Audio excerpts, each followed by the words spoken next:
वालेकुम वरहमतुल्लाहि वबरकातुहू। ईद बोनस या इजाफी तनख्वाह, सरकारी मुलाजमीन ने धरना दिया हुआ है। क्या ईद से पहले किसी इजाफी तनख्वाह का चांस है? रूल 17A की बहाली, बड़ी खबर, बड़ी खुशखबरी है। जो रूल 17A से मुतल्लिक नवाज़ खोसा साहब ने एक अदालत का फ़ैसला शेयर किया है और एक ये मीडिया पे इस तरह का एक अदालत का फ़ैसला सर्कुलेट हो रहा है कि मुलाजमीन के बच्चों की भर्ती पर ऐद पाबंदी के अहकामात मुअत्तल। मुबारकबाद दी जा रही है कि सरकारी मुलाजमीन के बच्चों की भर्ती पर ऐद पाबंदी के अहकामात मुअत्तल कर दिए। तो क्या मुल्क भर में जो ये बच्चों की मुलाजमत की शिक है ये बहाल हो गई है या कहाँ पे हुई है, कहाँ पे नहीं? हकीकी खबर क्या है, खुशखबरी क्या है और फेक न्यूज़ क्या है, पूरी आपके साथ अदालत का फ़ैसला शेयर करते हैं। मैं हूँ इफ्तिखार हाशमी। चैनल पे नए हैं, चैनल ज़रूर सब्सक्राइब कर लें, बेल आइकन को प्रेस कर लें।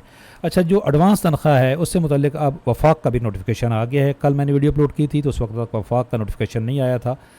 तमाम सूबों के भी, वफाक के भी ईद से पहले तनख्वाह कब मिलनी है ये सारे नोटिफिकेशन आ गए हैं।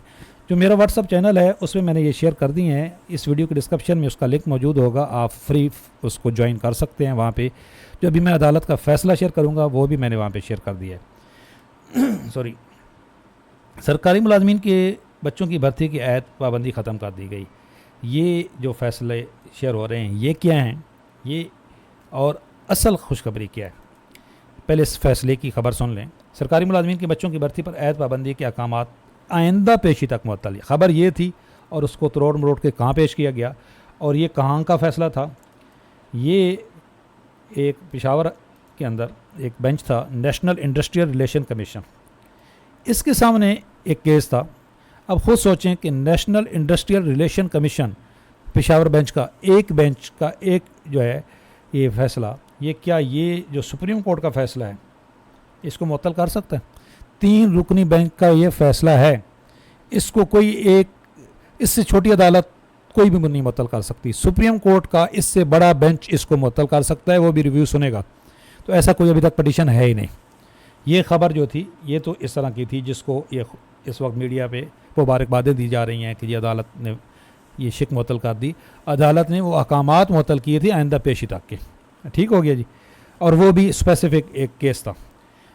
जो खुशखबरी सुनाई है खोसा साहब ने वो भी आपके साथ शेयर करती है। और सबसे पहले ये अदालत का फ़ैसला सुन लें ताकि आपको पता चले कि जो अगीगा ने ये मुआहदा किया है, अच्छा अगर ये इस तरह का कोई फ़ैसला आ गया है, फ़ैसला मुअत्तल हो गया है, तो फिर ये अगीगा को ये एग्रीमेंट करने की क्या ज़रूरत थी? अगीगा ने एग्रीमेंट किया है, गवर्नमेंट ने इसको ये इस मुद्दे में ये लिखा है कि ये लॉ डिवीजन को रेफ़र किया गया केस, क्योंकि सुप्रीम कोर्ट का फ़ैसला में जैसे मैंने आपको बताया ये इससे बड़ा बेंच ही कोई इसको रिव्यू कर सकता है या पार्लियामेंट इसमें अमेंडमेंट कर सकती है। रूल के अंदर अब पार्लियामेंट कोई कानून पास कर दे तो फिर ये ऑटो पे ये फ़ैसला मुअत्तल हो जाएगा। तो ये फ़ैसला क्या था, इसकी डिटेल मैंने ना यहाँ पे इस जो अदालती फ़ैसला है ये तमाम नुकात उर्दू में भी मैंने यहाँ पे ट्रांसलेट कर दिए हैं कि कौन से सूबे में ये शिक जो है इसका नाम क्या है। जिस तरह रूल 17A पंजाब में है, वफाक में ये PM असिस्टेंट पैकेज की शिक है और बाकी सूबों में ये क्या क्या शिक है। तो ये सारी शिक्कें इस अदालत के फ़ैसले में मुअत्तल कर दी गई थी। ये जो अदालत का फ़ैसला था एक ही, तो अब मुल्क भर में कहीं भी ये शिक एग्जिस्ट ही नहीं करती। पूरे मुल्क के अंदर अब कहीं भी ये बड़ा फ़ैसला है, याद रखें इस वक्त कहीं पे भी ये शिक एग्जिस्ट ही नहीं करती। तमाम सूबों ने ये शिक्कें मुअत्तल कर दी हैं अदालत के इस फ़ैसले के मुताबिक।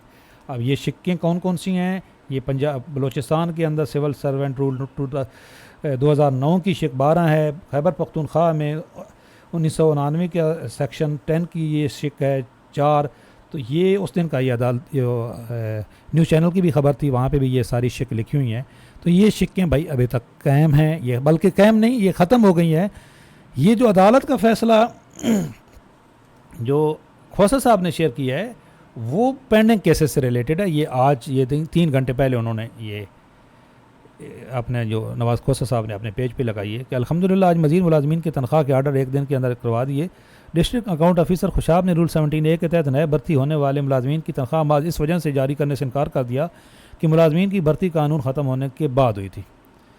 डिस्ट्रिक्ट अकाउंट अफसर के एतराज़ को मेरी तरफ से लाहौर हाई कोर्ट में चैलेंज किया गया और लाहौर हाई कोर्ट के डिस्ट्रिक्ट अकाउंट अफसर को फौरी तौर पर तनख्वाह की आर्डर जारी करने के अहकाम किए, क्योंकि ये पेंडिंग केसेस थे।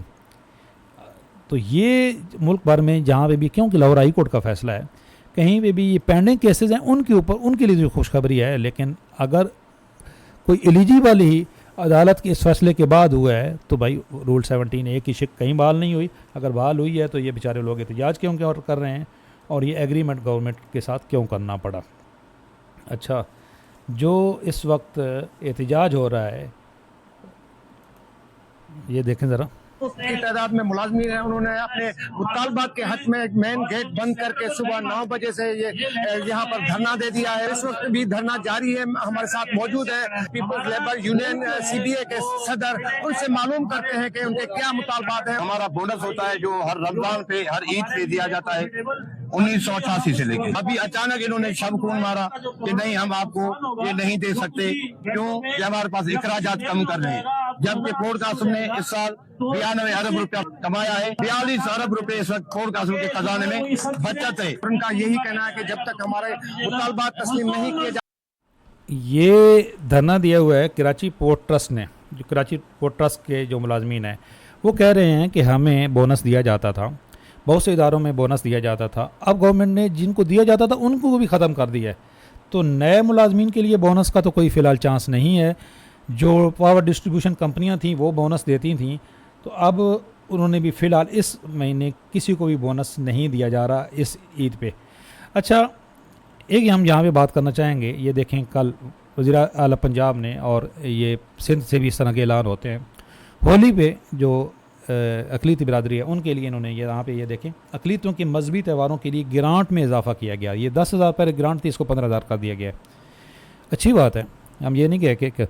तो जो हमारे बेचारे गरीब सरकारी मुलाजमीन हैं जिनकी तनख्वाह 37,000 से कम है, तो कम अज़ कम ये जो इस वक्त ईद का, आप ईद की एडवांस तनख्वाह देने के लिए आपने बड़ी मेहरबानी की, ये नोटिफिकेशन जारी किए, तो अगर इस तरह का कोई ईद बोनस कम अज़ कम उन मुलाजमीन के लिए हो जाता जिनकी तनख्वाह 37,000 से कम है, और पेंशनर्स जो EOBI पेंशनर्स हैं उनके लिए इस तरह का कोई नोटिफिकेशन आ जाता तो उनकी ईद की खुशियाँ दोबाला हो जाती।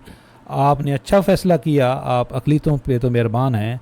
तो जिनका ये मुल्क है, इस्लाम पे नाम के ये मुल्क बना था, तो वो जो बेचारे सरकारी मुलाजमीन हैं जिनकी तनख्वाह 37,000 से भी कम है, और जो पेंशनर्स हैं EOBI पेंशनर्स हैं जिनकी 10,000 पेंशन है, तो उनके लिए अगर इस तरह का कोई ऐलान हो जाता तो वो भी ईद की खुशियाँ मना लेते। 15,000 रुपया आप अक़लीती बिरादरी को दे रहे हो, तो ये 10-15,000 रुपये आप उन सरकारी मुलाजमीन को भी दे देते जो सारा साल आपकी खिदमत करते हैं। तो आपकी क्या राय है जी कि ये मिलना चाहिए कि नहीं? जो कम अज़ कम आमदनी वाले मुलाजमीन हैं उनके लिए तो इस तरह का कोई ज़रूर फ़ैसला होना चाहिए। ये जो फ़ैसला है खोसा साहब का, ये भी मैंने अपने चैनल पे शेयर कर दिया है, आप फॉलो कर सकते हैं। मैं हूँ इफ्तिखार हाशमी। अगर आपका कोई सवाल है तो कमेंट्स में पूछ सकते हैं। अल्लाह हाफ़िज़।